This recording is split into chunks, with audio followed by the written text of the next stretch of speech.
Bandas elásticas de pelo. Abrís la llave. Te apartás a la espera de la resistencia mientras te desnudas. Cerrás esa suerte de puerta transparente que te separa del baño y te dejas bajo la ducha que está calentando apenas. El agua baja por tu cara y te hace mantener los ojos entreabiertos. Una de tus manos busca la llave, disminuye la intensidad para que esa resistencia funcione, pero encontrás algo escondido, apartado del mundo por mucho tiempo. El vapor empaña lentamente los reflejos en este cuarto blanco, en este momento en el que sabes que es eso que tocas, como si fuera otra persona bajo el agua ya caliente. Otra persona dividida en tu memoria por la distancia, el paso de los años, el silencio. Te apartás a la espera de una resistencia. Dos cuerpos desnudos tiemblan por culpa de otro tipo de frío y son disueltos por la humedad en el ambiente. Buenas noches, amigos y amigas.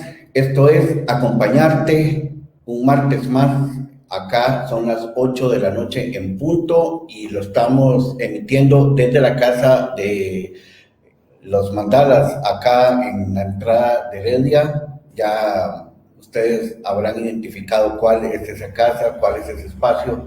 Y bueno, como todos los martes, reciban ustedes mi cordial bienvenida, mi saludo fraterno, mi abrazo fuerte y solidario. Y en esta semana de descanso para muchos y muchas, mientras a esta hora muchas personas ya están en sus sitios de descanso, de recreo, de vacación, y bueno, prendieron el celular, la tablet, la computadora y se encontraron con este programa. Este programa es Acompañarte, un programa dedicado a la tertulia del arte y la cultura en Costa Rica principalmente. Y bueno, hemos tenido 32 programas con el de hoy, donde le hemos dado cabida a todo tipo de posibilidades estéticas, desde la poesía hasta la danza, pasando por las artes escénicas,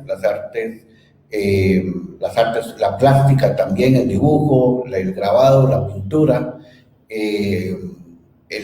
Y bueno, tenemos 3 programas de estar trabajando y de estar escuchando cómo se hace producción audiovisual en un país como Costa Rica. Y bueno, tuvimos hace 15 días a Gustavo Fallas, Premio Nacional de Producción Audiovisual 2020. Luego tuvimos a María Fernanda hace 8 días presentándonos y compartiéndonos sobre su trabajo. Y hoy, por esas maravillas de la vida y por esas coincidencias que no son casualidades, tenemos con nosotros y nosotras a William Eduarte, productor audiovisual y escritor costarricense. William, un fuertísimo abrazo para vos, buenas noches, muchas gracias por haber aceptado venir a acompañarte esta noche. Buenas noches, muchas gracias a vos mismo por la invitación. La verdad es que es un honor y un privilegio estar por acá. Bueno, como siempre les digo, compartan este programa en redes sociales, en sus redes sociales, pasen por aquí, dejen el saludo, dejen las preguntas que siempre suelen dejar a la persona invitada. Aprovechemos que es una conversa, que es una tertulia. No sé por qué había dejado de decirlo y quiero decirlo hoy. La primera parte del programa es una especie de conversación bien profunda sobre la persona, ¿no? sobre la biografía. Y siempre lo hacemos sentados bajo la sombra de la araucaria. El araucaria es un árbol centenario, que existió en el Parque Nicolás Ulloa, que es el parque central de Heredia, y en alguno de estos años pasados, alguna mente perturbada, alguna mente con algunas emociones un tanto desordenadas, mandó a cortar el araucaria. Ese árbol era un árbol maravilloso, la gente, le daba mucha sombra a la gente y la gente se sentaba a conversar ahí. Y bueno, en este espacio acompañarte, lo rescatamos como símbolo, como figura, ¿no? Y para sentarnos con la persona invitada y compartir con ella y con él, pues, parte de su vida, ¿no? Y bueno, empecemos de una vez con William Eduarte en este segmento que la llamamos Hablemos. Con William compartimos varias cosas, entre ellas la afición que se nos desborda por la piel, por el equipo de nuestros amores, la Liga Deportiva Alajuelense, ¿no? Y por ahí, sí, y por ahí se nos quedó pendiente una lectura a la cual me había invitado William el año pasado, más o menos para estas fechas, que no se pudo hacer presencialmente en un lugar en Alajuela, donde íbamos a compartir parte de la... Sí, frente al estadio, íbamos a compartir una lectura y bueno, íbamos a compartir los textos del libro que tenemos sobre la historia de mi padre con Lev Yassin, la araña negra. Y bueno, pero ya vendrá, esa lectura está pendiente. Will. Está pendiente. ¿Verdad que sí? Bueno, contanos un poco cómo llegas vos, digamos, de aquí para atrás, quién sos, dónde haces tu formación, digamos, ¿verdad? Tu formación inicial y por qué conectar la producción audiovisual con la literatura. Ok. Bueno, yo soy egresado de la Universidad de Costa Rica. Entré en comunicación empezando con una idea muy fuerte de periodismo, un poco inspirado en el libro de Confieso que he vivido de Pablo Neruda, que la verdad creo que estaba como en noveno cuando lo leí, noveno o décimo, o octavo, no me acuerdo, entre esos años donde uno está terminando como de formar la idea que es uno como persona, o por lo menos las búsquedas que va a tener por lo menos en esos años. Y yo topé con la suerte de encontrarme ese libro, de que me prestaran ese libro porque no era mío, y de alguna manera enamorarme de ese estilo de vida que Pablo Neruda narraba como en sus historias, ¿verdad? En sus anécdotas como diplomático, como periodista, y cómo el periodismo le ayudó de alguna manera a escribir. Bueno, la cosa es que a mí esa cosa idílica del periodista que tal vez existió hace unos 60 años, ¿verdad? Sobre todo más el de opinión, fue por el cual yo empecé me decidí por estar en comunicación, estudiar esa carrera. Ya en comunicación uno se da cuenta un poco qué ha pasado con el periodismo, ¿verdad? Con estas nuevas formas que tenemos, sobre todo en los medios masivos, apoderados de agendas específicas económicas, y pues como me desencanté. Y en comunicación, la verdad, en la universidad tuve el privilegio de poder pasar por varios medios, desde el semanario, Radio Universidad, Radio U, y el canal de la universidad, para terminar como de formar y crear al final lo que terminé siendo, que fue productor audiovisual, pero con un poquito de muchas otras herramientas de comunicación. Es muy interesante eso que contás, William, porque, bueno, yo tengo una historia con la comunicación también. Yo quería entrar a la escuela de comunicación, no pude hacerlo y al final de los años terminé hasta dando clases en la Escuela de Ciencias de Comunicación Colectiva luego. En un curso que me imagino que a los muchachos y las muchachas les gustaba poco, que era investigación de la comunicación. Eso se daba en la escuela de comunicación a principios de los años 90 y habían dos énfasis, el cuantitativo y el cualitativo. Uh-huh. Yo daba el cualitativo, que era investigación cualitativa, lo que trabajábamos con los muchachos, y bueno, se hacían investigaciones muy interesantes, varias generaciones, unos 2 o 3 años estuvimos dando ese curso, entonces mucha de la gente que está haciendo ahora producción audiovisual, que está haciendo ahora algún tipo de periodismo o producción también cultural, etcétera, pasaron por esos cursos.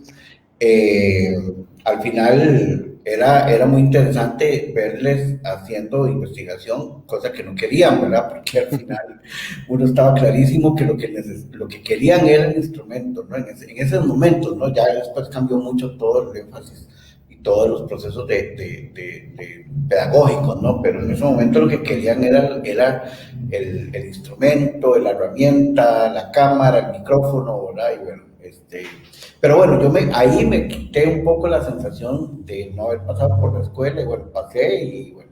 Bueno, y mi maestría que es en comunicación, la de la UCR también, la académica, ¿verdad? Claro. Lo que pasa es que sí, yo hice esa maestría a puro inicio de cuando se creó, entonces ya después vinieron otros énfasis y otros procesos. Y bueno, entonces esta parte de la producción audiovisual, porque sí, efectivamente, para explicar a la gente que no está enterada, en la UCR hay varios énfasis, ¿no? Está periodismo, hay publicidad, o al menos así la conocí yo, esa escuela, esa carrera, ¿no? Sí, ha Periodismo, variado, ha cambiado ¿verdad? inclusive desde cuando yo la recibí. Porque cuando yo estaba, ahí eran 4 énfasis: periodismo, publicidad, relaciones públicas y producción audiovisual, que siempre estuvo. Recuerdo el famoso estudio para la producción audiovisual que quedaba en el viejo Cuarto edificio piso. de ciencias, en el 4 piso. Sí. Por ahí anduvimos haciendo travesuras con algunos colegas de la escuela de ciencias de comunicación, y bueno, ya después lo pasaron al edificio nuevo, pero bueno, eso ha cambiado mucho. Tal vez en el segundo segmento podemos hablar un poco de esas transformaciones y cómo te tocaron a vos, ¿verdad? Pasar como de unos formatos a otros, ¿verdad? Que creo que es muy interesante para la gente saber cómo la persona se va adaptando también como a esas transiciones, Will. Y Total. la parte entonces de literatura ¿verdad? De la escritura, ¿cómo la vas trabajando? ¿Tuviste la posibilidad de estar en algún espacio formal o fue más desde tu perspectiva, ¿no? Sí, más de mi perspectiva, la inquietud la traía desde el colegio, que ya me ha tomado como en serio la cosa de escribir, ¿verdad? Que como asumir que tenía ganas de escribir, que lo estaba haciendo y que además no se quedaba como nada más en la cosa anecdótica, si también lo estaba compartiendo con las personas a mi alrededor y creciendo a partir de ese compartir. Y ya es en la universidad donde empiezo a contactar no solo librerías que, digamos, en Alajuela, que donde soy yo, eh, desconocen los autores que pasan por una librería de la Universidad de Costa Rica, ¿verdad? Desde la biblioteca hasta las librerías, esas son las cosas más interesantes de San Pedro, que puedes tener una oferta bastante amplia de lecturas y de inquietudes, ¿verdad? Entonces creo que por ahí se empezó como a sumar cosas de las mismas búsquedas mías y después ya eh, creo que en los primeros 2, 3 años de la universidad me encontré con un grupo de personas que se convirtieron en mis amigos, que son mis amigos todavía, y me uní al taller de ellos que se llamaba Libertad Bajo Palabra. Estuvimos un par de años por ahí. Pero en realidad sí, era bastante inquieto y la verdad cualquier cosa que me encontraba, lecturas, revistas. Cassandra la conocí, creo que fue en Clara Luna, la librería Clara Luna, por ahí me encontré una revista y era una de las Cassandras. ¿Verdad? Que es como la cosa icónica noventera de la intelectualidad de la UCR, Sí, sí. que todavía, yo entré ya en 2001 en la universidad, pero todavía decanta muchas generaciones, inclusive apostaría que generaciones todavía actuales encuentran esas Cassandras y encuentran un mundo que de pronto pueden desconocer de lo que ha sido la universidad. Sí, es muy interesante lo que decís, inclusive vinculándolo de Cassandra con los espacios, digamos, porque efectivamente sí, vamos a ver, no se puede disociar, ¿verdad? Un producto cultural como Cassandra que además, bueno, era un producto, digamos, urbano, ¿verdad? Como, pero bien pensado para cierto tipo de audiencias o de públicos, ¿verdad? Con los espacios que había en ese momento, que yo vinculo, ¿verdad? Algunos espacios. Bueno, yo formé parte de uno de ellos al principio de los 90, que fue el Eunice Odio, ¿verdad? Donde estuvo Mauricio Molina, Alexander Obando, Esteban Ureña, bueno, Julito Acuña, ¿verdad? Que también fue colega tuyo, digamos, en los principios de los 90. ¿Verdad? De hecho, esa antología, Cementerio Marino, si no me equivoco, se Sí, llama la antología. Es sí. un faro para las generaciones que escribimos después de que fue publicada, digamos, que por ahí todavía se encuentran, no sé, yo no sé, yo tengo una copia, no sé cómo llegó a mí, no sé si fue Alexander Obando, no sé si fue una compriventa, pero llegó y encontrás un montón de autores que de pronto ahora están publicando, bueno, tal vez más como 2010, 2000, estaban publicando Ajá, bastante y eran ajá. como el centro digamos, de la poesía alternativa en Costa Rica. ¿Verdad? Bueno, todavía lo son. Es muy interesante porque esa antología fue como el punto de partida, el principio y el fin, digamos, como el alfa y el omega, ¿verdad? O sea, esa antología costó mucho hacerla, ¿verdad? Recordemos que estamos hablando de la prehistoria Ujú, de la producción digamos, inclusive editorial, al menos de esta parte moderna, ¿no? Y ujú. entonces había que juntarse muchos días a elaborar, a digitar, ¿verdad? Ya no había tanto trabajo colaborativo eh, por internet como hay ahora, ¿verdad? Que uno en 2 momentos puede enviar tu trabajo a otro compañero y lo vas integrando. No, ahí había que ir, reunirse, una persona digitaba, otra persona digitaba, otra persona, ¿verdad? Y esa antología fue el principio del final del taller, el Liceo Odio, ¿verdad? Que yo llegué como a esa última parte de los ya 90, 91, 92 y ya después vino lo de la antología, pero ya ellos traían años previos, ¿verdad? Un trabajo ahí como constante. Y luego era contemporáneo también aquel grupo que no sé si vos lo referencias, William, que es el de Octubre al 2004. Claro, que Era está, bueno, si no me equivoco, Adrián, Adrián. ajá, Sí, y bueno, el famoso, bueno, que le decían Murdoch, que era ah, un personaje de la urbanidad, de la universidad y del San Pedro de aquellos años 90. Y bueno, ya después vino, bueno, el taller de Chico Zúñiga, ¿verdad? Que ujú. donde salió mucha gente, y después el Libertad Bajo Palabra, donde estuviste vos, estuvo Ale Cordero, ¿verdad? Y David Cruz, David Diego Mora, Cruz. Diego Piedra, Sí, sí, sí, era varias gente.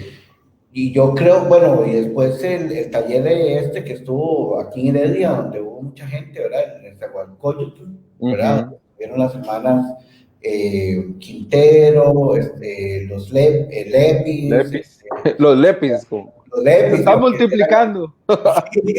Esteban Aguilar, bueno, otros. Hago este recuento con vos porque me parece muy interesante eso, ¿no? De los espacios, de esa espacialidad, digamos, y que sobre todo en los años 90 fue muy interesante. Y también en los años 2000, digamos, en los tempranos años 2000 fue muy interesante y fue una espacialidad. Yo creo que ahora se está generando otro tipo de espacialidad más vinculada con el tema tecnológico y con Sí, el tema de la virtualidad y esto, ¿no? Pero igual siempre hay espacios muy interesantes de los cuales hemos venido hablando también, inclusive con voz femenina, ¿no? Que se ha venido como desarrollando en los últimos años en el país. Bueno, estamos conversando esta noche con William Eduarte acá en Acompañarte. Pasen a saludar, pasen a conversar con él, formulen sus preguntas. Tenemos un saludo de Cristian Alfredo Solera que ah, nos saluda a ambos. Cristian, un fuerte abrazo. Espero que estés bien, que te estés portando bien en esta semana mayor. Luego, Maritza Rodríguez Soto, buenas noches, compañera Maritza, un saludo para vos, para los tuyos también, un fuerte abrazo. Y tenemos a mi querido hermano, amigo de Santiago de Chile, Leo Lobos, quien siempre se desvela un poquito, se queda un poquito desvelado para conectarse con este espacio. Leo, muchas gracias por estar conectado y bueno, aquí estamos conversando con William Eduarte, quien es productor audiovisual, escritor costarricense. Otra de las cosas que compartimos, que no dije al principio, es nuestra participación en un proyecto regional que quedó un poquito ahí stand-by, dado la pandemia, porque estábamos ya a punto de empezar a juntar los trabajos, y bueno, ya los trabajos están, debo decir, y lo que estaba haciendo falta era la edición final de un esfuerzo de construcción de imaginarios sobre Centroamérica, llamado Fuego Cruzado, que es un proyecto al que nos invitaron a participar a varios y varias escritores y escritoras centroamericanas. Y bueno, por ahí tenemos pendiente esa última parte de ese proyecto. Uh-huh. Una pregunta, William, a propósito de esto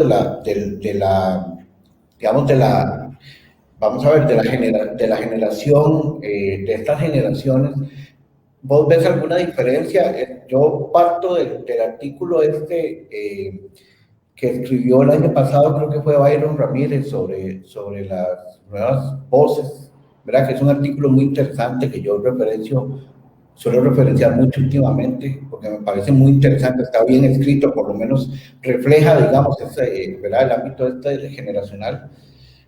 ¿Qué diferencia tenés vos con respecto a esas generaciones, al menos, digamos, estas de los 90 que vos has señalado, con respecto a las de ahora, en términos de voz, voz, de propuesta, de construcción ¿verdad? De voz poética, si es que ves alguna diferencia? Sí, bueno, yo creo que hay más dispersión. No dispersión en la creación, sino dispersión en los focos, porque antes de pronto uno podía encontrar, o no sé si es desde mi posición, uno puede encontrar claramente grupos. Ahora creo que todo es más satelital, un poco más disperso. Creo que las mismas tecnologías han ayudado a que de pronto también las generaciones nuevas no se piensen solo como costarricenses, sino que de pronto establezcan sus vínculos literarios, gracias a lo que la tecnología les permita, digamos, abarcar. Entonces creo que tienen ese chance, además tienen chance de una cosa muy importante que creo que también las nuevas generaciones están asumiendo, y es dejar de pensar en la poesía como un texto rígido, como una hoja en blanco, como un conjunto de palabras, y creo que se atreven a jugar más, a mezclar formatos, a mezclar inclusive actividades poéticas con happenings, con intervenciones.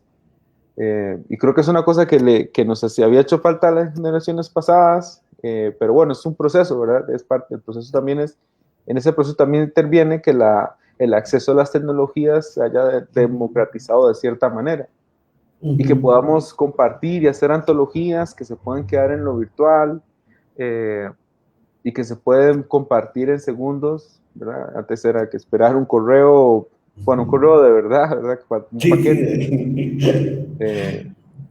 Bueno, ahora va a sonar como el arcaico totalmente, pero bueno, esa era la realidad. Yo estuve en el mix donde ya llegó el internet, y de alguna manera se puede encontrar, si buscaba bien, puede encontrar el salmón de Fabián Casas por ahí metido en un PDF, ¿verdad?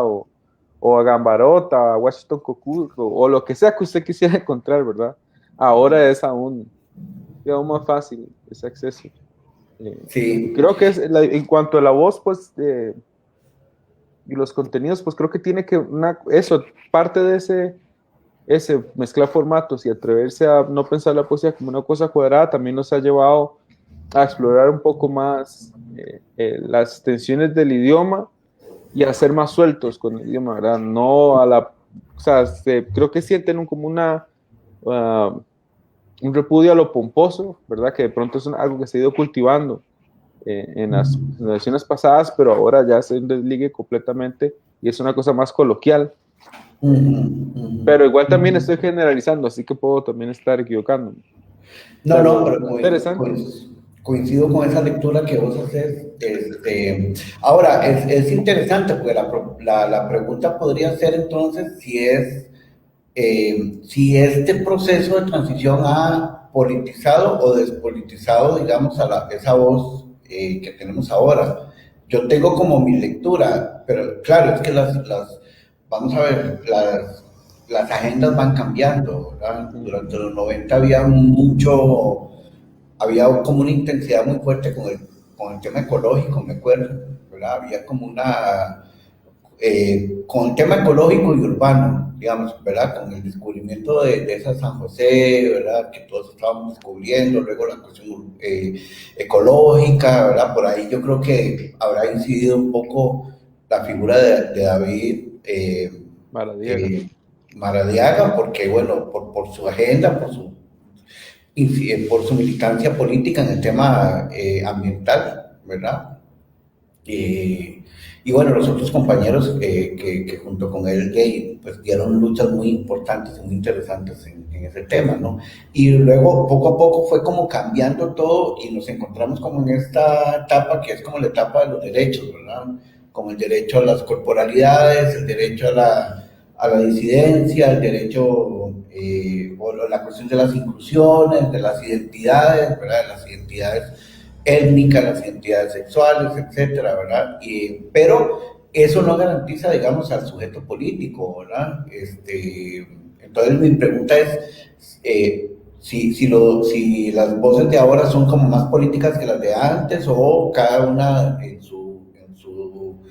su generación y en su lugar y en su momento y en su tiempo lograban tener como esa voz política, si es que uno quisiera que la poesía, digamos, aquí en Costa Rica tuviera digamos, ese sentido. ¿Cómo lo ves vos? Yo creo que son más específicas. Las voces nuevas, sobre todo las que tienen más afinidad con el feminismo y con las luchas del LGTBI, pues no han, o sea, tienen la fuerza de ser más bien bastante políticas, pensando que en realidad no es que podamos dejar de ser políticos, podemos dejar de tener un discurso más evidente, pero igual siempre va a nuestras, o sea, todo lo que escojamos. Y eso es una cosa que a mí me choca mucho desde cuando usted decide cómo va a escribir en vos, en usted o en tú, ya tomas una posición política, consciente o inconscientemente, es una posición política bien jodida, ¿verdad? Yo todavía no entiendo por qué muchos de mi generación, y aquí algunos se me va a cagar a muy amigos cercanos, o sea, no entiendo por qué escriben en tú, o sea, yo entiendo que hay una cosa de mercados, de que obviamente el tú es un mercado más amplio, España, México, etcétera, pero a mí me choca, y cuando descubrí, porque yo siendo alajuelense, mezclaba todos los sujetos y hablaba de usted, de vos, y a veces hasta metía tus digo, obviamente la influencia mexicana que hay en esta parte de Centroamérica, bueno, toda Centroamérica, Sí, sí, sí. ¿verdad? Pero yo ya, al momento que fui consciente de por qué pues, estaba mezclando, por qué estaba utilizando esto y cuál se ajustaba más a mi manera de pensar y a mi manera de ser como persona y centroamericano con puntualidad costarricense, fue una decisión bastante fácil, o sea, bastante clara, ¿verdad? Entonces creo que justamente en esa forma en que las generaciones nuevas, que por lo menos he leído, porque no puedo decir que he leído todo, obviamente, pero las que he leído, la forma en que escogen sus palabras y la forma en que están hilvanando los versos se siente bastante política, ¿verdad? Con mucho desenfado, además, que está bastante bien. ¿Verdad? Sí. Creo que es la generación que ha perdido todos sus héroes, ¿no? O sea, a ver, yo siento que la de nosotros empezó con esa muerte de los héroes, ¿verdad? O de los caudillos, y ya esta generación, es que también es complicado hablar de esta generación porque no sé a qué me Sí, refiero sí, exactamente, pero digamos, sí. por lo menos los que son más jóvenes que yo, eh, tienen esa cosa jodida de la muerte de los ideales, digamos, ¿verdad? Del, del sinsentido de este momento de la humanidad, por lo menos. Y desde ahí escriben, ¿verdad? También Sí, ordenando ese sinsentido. sí.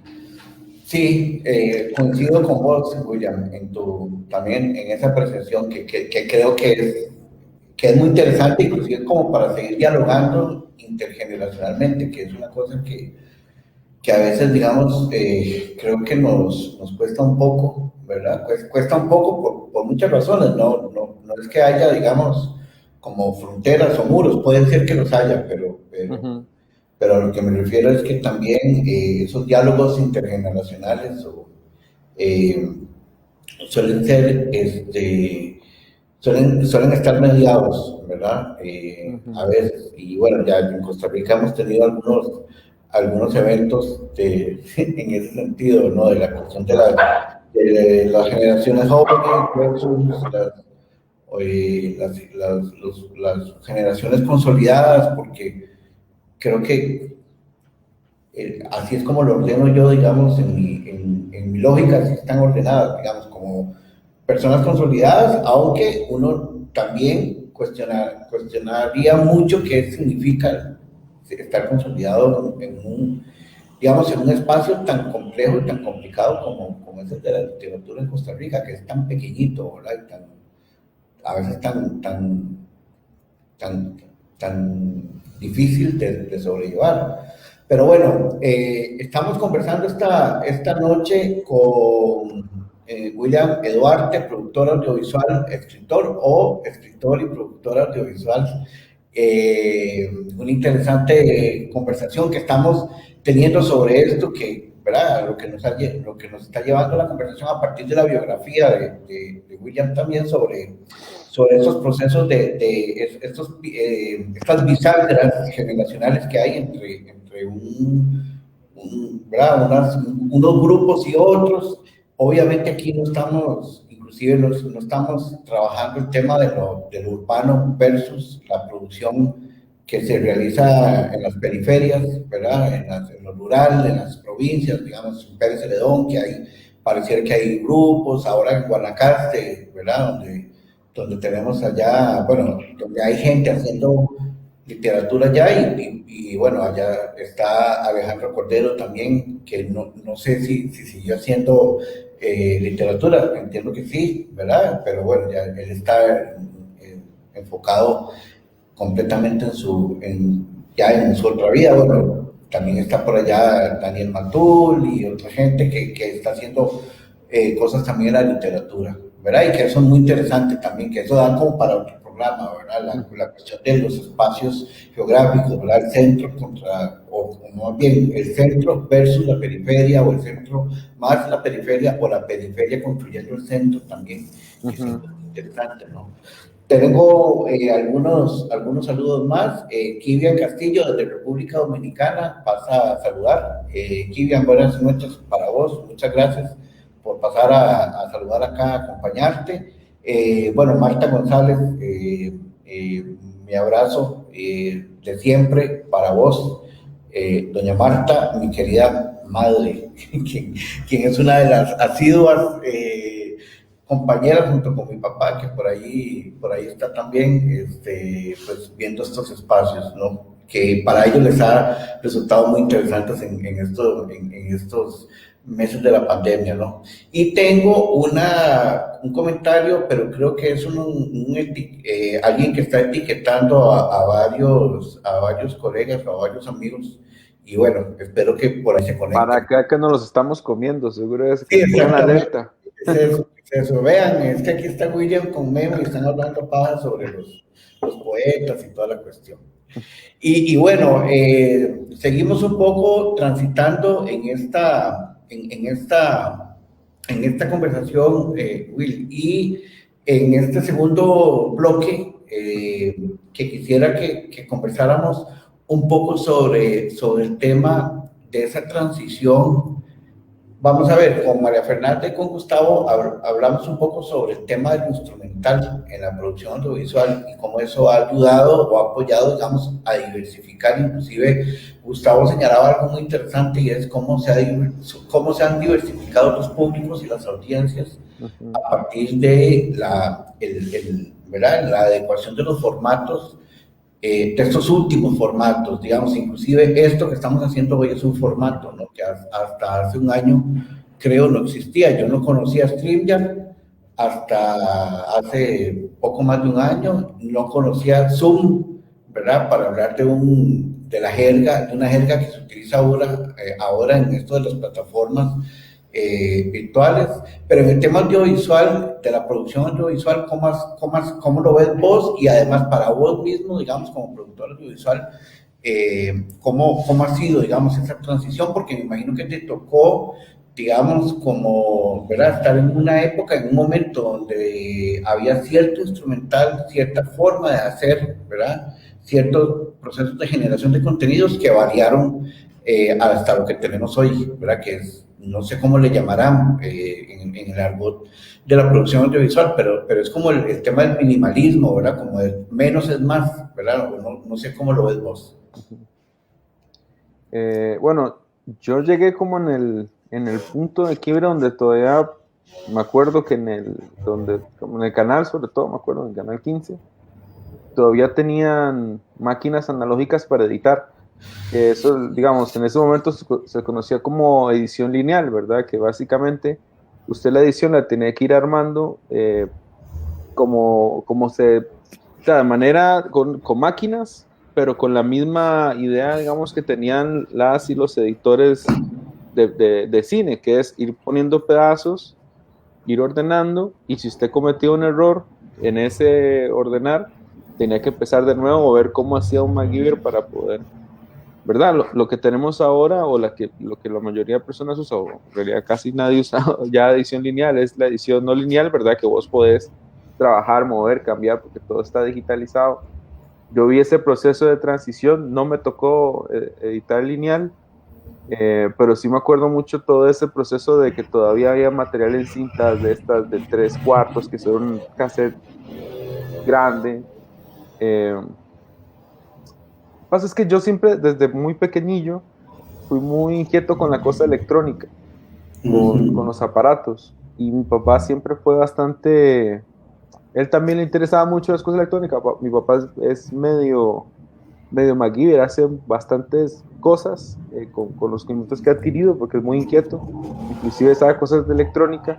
Entonces le interesaba eso, como apoyar ese lado que veía que tenía yo desde pequeño. Entonces en la casa, más o menos cuando tenía 8 o 10 años, no me acuerdo exactamente, se compró una computadora que yo con DOS, una computadora que ya era vieja para su momento, pero yo recuerdo que yo era tan inquieto que yo aprendí a usar DOS, aprendí a más o menos hacer qué hacer con la computadora, tanto así que la desarmaba y la armaba, ¿verdad? Y un poco me pasa eso hoy en día con todos los juguetes que han ido apareciendo, ¿verdad? Porque en audiovisual tenemos, gracias a toda esta cosa de la modernización de cómo capturar la imagen, tenemos sin fin de posibilidades con las cámaras, drones, GoPro, cámaras profesionales accesibles, ¿verdad? Lo que antes usted lograba con $100,000, los puedes hacer ahora con 3,000. Bueno, estoy exagerando, pero digamos, un Sí, poco sí. esa es la idea.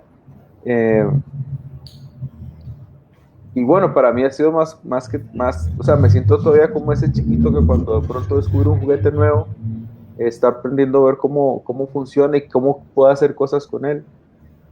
Así que a mí no me costó mucho, sé que otros tuvieron como choque con ese proceso, pero desde que yo entendí que esa tecnología me iba a dar cierta libertad para poder producir como yo quisiera, donde yo quisiera, me pareció que era lo ideal, ¿verdad? Porque en edición lineal le ocupabas una salota grande, ocupabas aparatos muy costosos, y yo recuerdo que la primera vez que pirateé el Premiere, el Adobe Premiere, que es un programa de edición, con una computadora que con costo y tenía Windows, ¿qué era? XP, creo. Tenía 8 megas de RAM y ella Sí, con sí, gusto aguantaba, pero ahí aprendí a editar, ¿no? sí. Es muy interesante. Una de las cosas que yo tengo pendiente en mi vida es llevar más cursos de montaje y de edición. Nosotros llevamos un curso en la maestría, en esa primera generación de la maestría en comunicación, con un productor audiovisual que creo que es que creo que todavía, no sé por dónde andará, es cubano, él o era cubano, de apellido Román. Ajá, sí, Eh, muy bueno, profesor de la escuela de comunicación. sí, sí, sí, era. Y él nos hizo conocer al papá del montaje y, bueno, de la edición, ¿verdad? Que es Einstein, Ajá, ¿verdad? Y yo quedé maravillado con el personaje porque prácticamente para mí, digamos, el secreto está en la edición, ¿verdad? ujú, Hay otros elementos, ¿no? Como el tema de la imagen, ¿verdad? El sentido, bueno, todo lo que viene alrededor, pero en términos de producción, creo que la edición para mí es un elemento, ¿verdad? Como central en esos procesos. Y yo tengo pendiente conocer un poquito más además estoy hablando de una figura que existió en la Rusia de ujú. principios del siglo anterior, ¿verdad? Y que hizo montajes, o sea, que hizo producciones, bueno, una de ellas, quizás la más memorable, creo, bueno, una de las memorables, que es La la acorazado acorazada Potemkin. con Potemkin, sí, que es una de las cosas más, ¿verdad? Creo que nosotros vimos, no sé, con él, no sé si su nombre es Sergio, me parece que sí, Sergio Sergei Román. Eisenstein, sí. Sí, ¿verdad? Y vimos con él esa película, ¿verdad? Y de ahí era maravilloso porque él íbamos trabajando con el tema de la edición, ¿verdad? Donde estaba ahí en un momento se usaba, era, ¿verdad? Muy a mano, ¿verdad? Muy de tijera y de, y Sí, es de muy interesante porque Einstein le da una vuelta a cómo entendemos la edición, mientras por un lado los grandes estudios, digamos Hollywood o el cine hegemónico, sí, sí, estaba tratando de ocultar la edición y tratando de que la magia del cine fuera lo que guiara la historia, ¿verdad? Que no nos diéramos cuenta, mira aquí cambió de toma, o sea, no, la idea es que no diéramos cuenta de eso. A veces decía, no, la justaposición de imágenes es lo que se basa en el lenguaje del cine.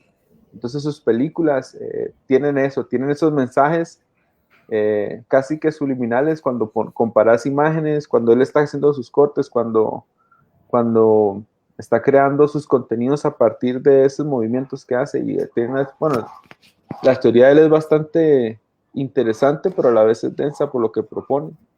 Eh, sí, sí, sí, muy denso, muy, y muy yo la denso. verdad, de Einstein y digamos, de la posición hegemónica, me quedó bastante, o por lo menos lo que me destapó más la cabeza en cuanto a montaje fue cuando llegaron ya, digamos, la nueva ola francesa. Ajá. Ok, agarran un poco de las dos y proponen, vamos a utilizar el montaje para que la historia tenga también motivos a través de la edición. Pero entonces usted ve como Sin Aliento de Godard, o inclusive las películas de Agnes Barda, hay ese desenfado necesario para pasar de lo intelectual a la creación con esas cosas investigadas adelante, pero proponiendo cosas diferentes. Sí, Entonces, de veras, se ve cuando los cambios que propone, sobre todo Sin Aliento me acuerdo mucho porque cuando la primera vez que la vi, me perdía, pero era por esa forma de construir la historia a partir de que ese perder también te está llevando a algún lado, ¿verdad? claro, sí, sí, sí. Eh, y la verdad fueron de las influencias más grandes, sobre todo el montaje, eh, muy interesante. Bueno, dice así la cuna, lo aquí, que dice que es que él está convocando a alguna gente para que disfruten del diálogo Ah, y ok. nos saluda desde Lima, dice, desde la Lima la horrible. Saludos a Gustavo Chávez, que pasa a saludar y te dice bucanero. Ah, lindo el bucanero. Tenemos pendiente un Luego, jamming ahí. luego Mila Zumbado pasa a saludarte. Dice, Mi ese es mi prima. primo, saludos desde Barba de Bedia, ¿verdad? Saludos a la prima. Y nuestro querido Jonathan, del cual estuvimos hablando ahora temprano, Los Lepis. Lepis, pues un fuerte abrazo para vos. Espero que estés pues pura vida, y además te debo en estos días te paso la revisión de lo que me pasaste hace una semana. He estado con mucho trabajo. Eso se puede decir al aire, estamos en vivo y bueno, pues son cosas que pasan.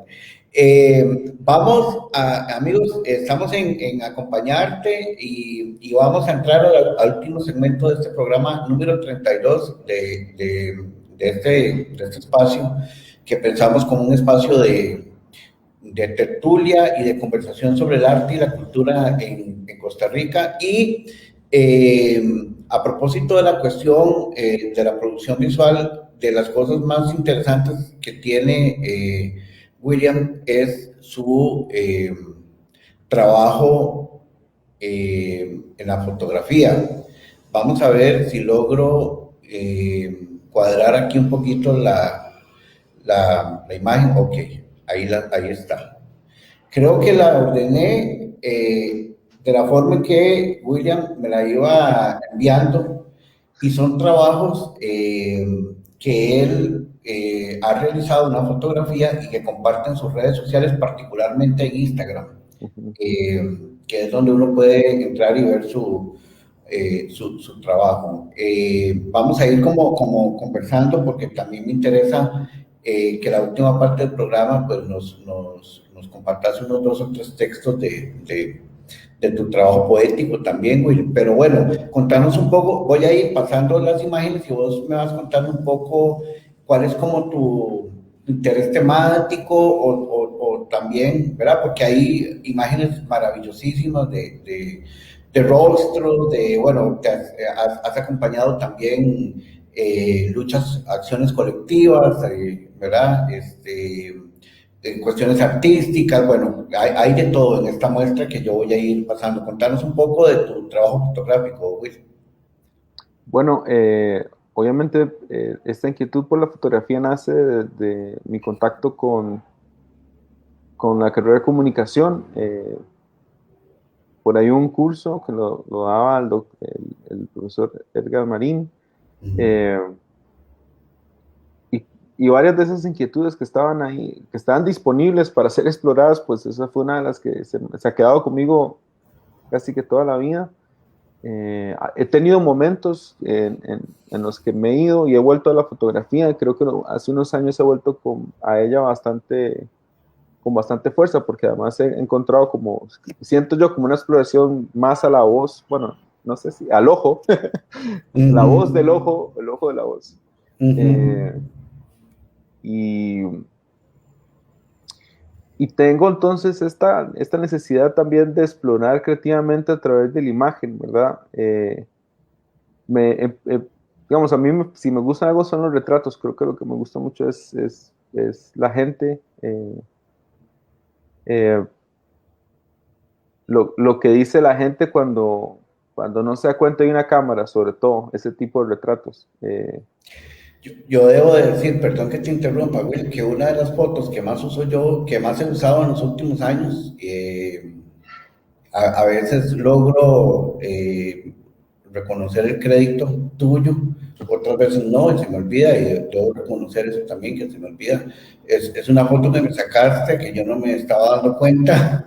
En el proyecto, estábamos en el taller, en uno de los talleres del proyecto de Fuego Cruzado, y es una foto muy linda. A mí me gusta mucho, porque así es como generalmente ando yo por la vida, ¿no? Como reflexivo, a veces como ido, ¿verdad? Pensando en mil cosas. Y bueno, es una foto muy linda que mañana la voy a compartir en mis redes para que ustedes vean de cuál foto estoy hablando. Buenísimo.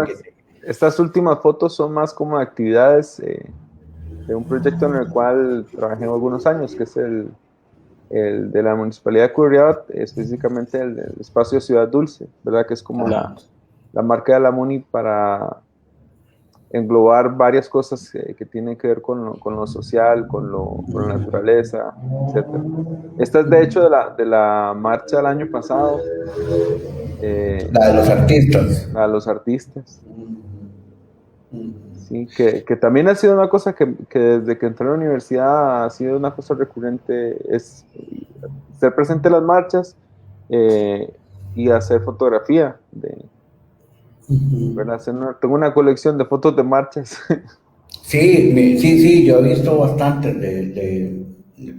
bueno, las que compartís, ¿verdad? Que son así como, a mí me gusta mucho, digamos, lo que vos lográs con la imagen, ¿no? Y más allá de la imagen, como el sentido, ¿no? El sentido de lo que, el significado de lo que está detrás de, de la imagen, Una ¿verdad? vez, esta es una historia, así yo la cuento porque la cuento mal y fijo, se me ha ido cambiando porque yo escuché de un amigo que dijo otra persona, pero bueno, creo que al final voy a preguntarle a David, porque fue David Cruz el que me dijo que había escuchado una vez que Luis Chávez estaba en una mesa y había dicho que él buscaba más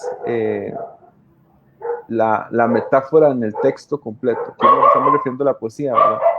Que es más importante buscar que la metáfora esté en el texto completo que buscar que cada línea sea una metáfora, una construcción de metáforas. Entonces, Ujú. yo escuché eso, que desde que escuché eso fue un poco como claro, esto tiene más sentido, se ajusta más a lo que yo busco y a lo que a mí me gusta cuando leo, ¿verdad? Y creo que en la fotografía ha seguido también ese norte, ¿verdad? Que la foto en sí sea la metáfora, lo que todos los elementos conjugados cuenten con esa metáfora que cuente una historia, pero no la Ujú. foto por lo preciosista Por o la por la foto. belleza o por remarcar algo, sino porque, bueno, esta es más una foto nada. Pero también tiene historia, sí, sí, Sí, sí, sí, sí. Bien, siempre bien. creo que hay que buscar eso, ¿verdad? La foto, al fin de cuentas, es comunicación, la imagen es comunicación. eh, y como fotógrafo uno está encuadrando las cosas que quiere contar. Ujú. Estas me gustaron mucho porque tienen como mucho color, ¿no? Ujú. Eso es de Marcha al Orgullo hace como 3 años, si no me equivoco. Sí, sí, sí, tienen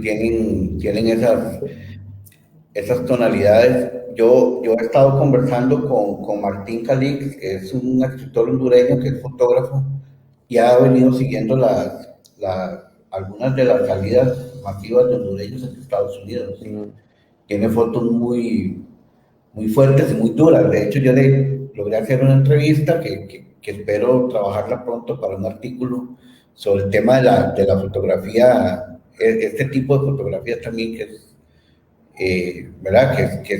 Me parece que es como fotografía testimonial, no sé si llamarlo así, pero ujú. ¿verdad? Que va acompañando procesos y, ¿verdad? Documental. Documental, sí, ya a principios de año habíamos tenido a Ezequiel Becerra, que es fotógrafo, y él nos había explicado un poco ese concepto. Y bueno, estas últimas fotos que, ¿verdad? Preciosísimos. Juan Esta me Gelman. gustó, esta me encantó, ¿verdad? Además, hay en algún libro de Herman donde está una caricatura de él. Bueno, es como idéntico, sale aquí, ¿verdad? Tal cual, y pues me llamó mucho la atención esa imagen que lograste captar de él. Tuve Y, mucha suerte porque en ese momento trabajaba en el semanario y una de mis mejores amigas le tocó cubrir una entrevista a Juan.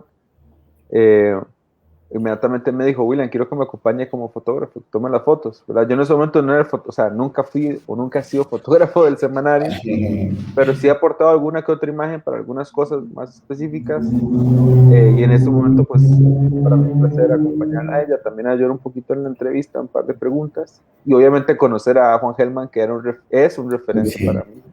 sí, sí, sí. Juan Germán es un escritor argentino, para quien no lo ubica, y bueno, no tenemos chance, tiempo ¿verdad? De explicar su obra y su biografía, pero bueno, para que lo googleen, como se dice ahora, ¿verdad? Para que lo busquen en las redes, ahí está su biografía y también parte de su obra está bastante difundida en los espacios por internet. Will, tenemos tiempo como para un par de textos como para ir cerrando esta hermosísima conversación que hemos tenido con vos, de la cual yo te agradezco y agradeceré siempre por razones obvias. Y bueno, No, pues, ahora luego... un honor para mí, Memo. Realmente estoy muy agradecido yo que me hayas invitado. No, no. Espero no haber aburrido a nadie. Para nada, Will, para nada. Yo creo que ha sido una experiencia muy linda. Además, conocer a la gente con la que uno también comparte espacios y comparte trabajo también, conocerla de otro ámbito, ¿verdad? Porque es que llega la literatura, porque llega la producción audiovisual, cuáles son sus temas, cuáles son sus preguntas en todo sentido y su reflexión también sobre ciertas cosas que a lo mejor...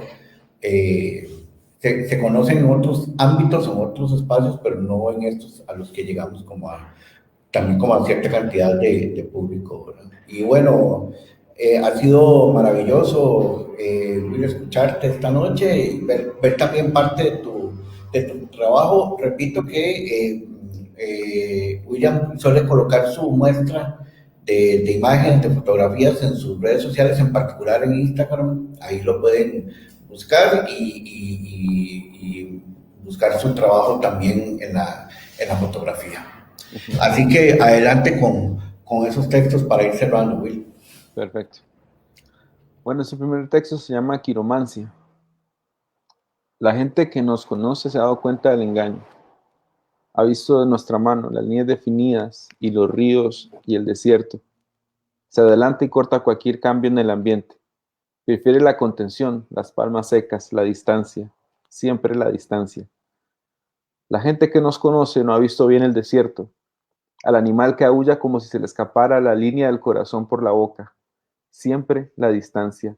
Escuchar de alguien que no te conoce nunca tendrás hijas al pulsar la vida con un dedo, siempre la distancia entre el amor y la cabeza, siempre el destino tan cercano al presente, siempre ese raro calor en lo más áspero de la piel. Este se llama Pecera. No merezco este mármol suavizado por el agua salada, la carne que hace poco se deslizó por las corrientes del mar Pacífico. No merezco la última fuerza de este animal ni su última gota de sangre. Ahora su viaje lo hago propio. Lo dejo entre las palabras para justificar su suerte, inmóvil, detenido, inerte. No sé, bueno, voy a leer otro más. Este se llama Contando Huesos, tiene un epígrafe de Jim Doge que dice: The mind is the shadow of the light it seeks. Contando huesos. Es en el silencio que numero mis partes y vuelvo a ser yo mismo. Es en el ruido que la música me encuentra y cambia el paso del ritmo cardíaco. Es en la oscuridad que me lleno de imágenes y entre todas esas luces una me da plena en la frente. Es en mi respiración que el aire vuelve a ser el aire. Yo también vuelvo y me hago presente en el río que es solo corriente, en la sangre que es solo fluido, en los huesos que no son solo más que un andamio el que se sostiene en mi conciencia. Es en el silencio que soy y no soy mis partes, que soy yo mismo y nada, y a la vez soy todo. Gracias. Bien, pues muchas gracias, William. Eduardo, este ha sido nuestro acompañante de hoy, 31 de marzo del 2021. Hemos conversado una hora exacta con William Eduarte, productor audiovisual, escritor, poeta costarricense. Le hemos conocido un poco más cercano a nosotros y nosotras. Les agradezco infinitamente que hayan estado acompañándonos en este espacio. A vos, Will, muchas gracias. No sé si querés quedarte conmigo para despedir el programa. Bueno, amigos y amigas, este es el programa número 32 de Acompañarte. Empezamos siendo Acompañémonos, un programa que hicimos con la bailarina costarricense Natalia Erra, Premio Nacional de Danza, y bueno, ya luego evolucionamos hacia este programa, este concepto, que lo construimos junto con Mauricio José Meléndez Montero, amigo entrañable, y con Jenny Castro, mi compañera y bueno, mi esposa. Juntos los tres decidimos o fuimos dándole vuelta al nombre y nos quedamos en acompañarte. Y eso ha sido, ¿no? Un espacio en el que han pasado 32 artistas, personas artistas, todas viviendo aquí en Costa Rica, algunas no costarricenses, pero que tienen el corazón acá, como por ejemplo Luis Enrique Mejía Godoy, Adrián Guizueta, pasó por acá Arabella Salaberry, la escritora costarricense. Bueno, han pasado varios artistas y les agradezco infinitamente que lo hayan hecho, que se hayan mostrado, que hayan atendido la invitación que les hicimos a este espacio. Y bueno, este 31 de marzo me toca cerrar el ciclo de acompañarte. Han sido programas maravillosos, de mucho aprendizaje también. Yo me llevo pues el aprendizaje de haber estado 8 meses en el proyecto Voces por Media Calle. Agradezco a Gilda González, quien nos cursó la invitación a varios en agosto para entrarle a este tema. Todavía eran los meses, todavía no, pues son meses de pandemia, pero eran los meses previos de la pandemia, los primeros meses de la pandemia.